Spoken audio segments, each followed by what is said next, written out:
So yun mga pre, magandang umaga. Magandang umaga sa lahat. Bali na dito ulit tayo ngayon sa paboritong pangisdaan. So nagbali ulit kami dito. Baka sakaling may mahuli. Kasi nung nagdaan mga pre yung huling upload namin, wala, hindi ko na pinakita lahat yung video. Pinutol ko na kasi wala din namang tsaka labo. Kinat ko na lang, tapos ang pinakita ko lang, ang in-upload ko lang yung isang tilapia na may kalahating kilo yata yung napana kong natuhog. Yun lang pinakita ko kasi ang labo. So ngayon susubukan natin ngayon mga pre kung malinaw. Ayan. So shout out nga pala dyan sa lahat, sa mga silent viewer at saka mga solid na mamanood. Maraming salamat sa palagi ninyong panonood. Ayun. Kasama ko yun uli, yung dalawa kong anak. Oh. So yun siya, nandun na oh. Tatampisaw na agad, ang aga pa. Ang oras nga pala ngayon mga pre ako na alas 7 na ng umaga. Alas 7 ng umaga. So yun mga pre, ang dala uli namin ay pana at saka bingwit. Ganun uli ang setup, ganun uli. Walang pagbabago. So pasensya na nga pala kayo kung ganun lagi. Ganun palagi ang setup namin. Kung anong magiging pamagat ng ating kuan, yun na lang uli ang ano. Yun, nausok ko ng mga pre yung bulkan oh. Yun oh. Ayan. Yan. Nausok ko naman. Ganyan lang lagi yan. Usok. So yun mga pre. Set up lang ng gamit.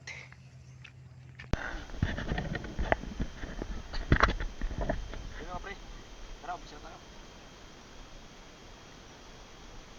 Subukan natin kung isda. Sana naman isda.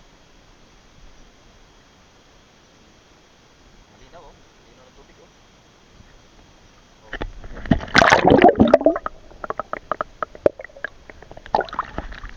Malinaw mga pre no. So yun mga pre, doon lang tayo sa pagsisito lang.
Sas. Sas na. Ah. Size.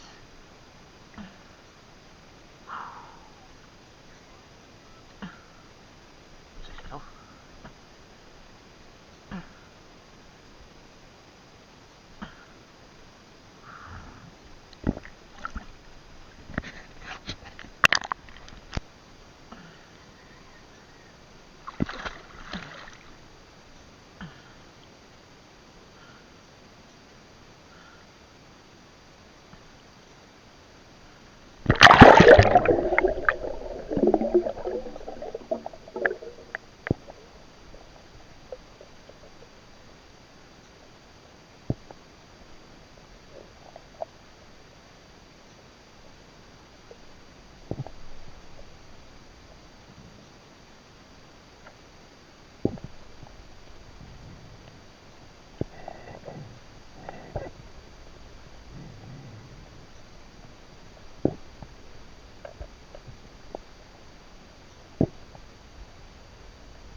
Ha?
Ha? Ha?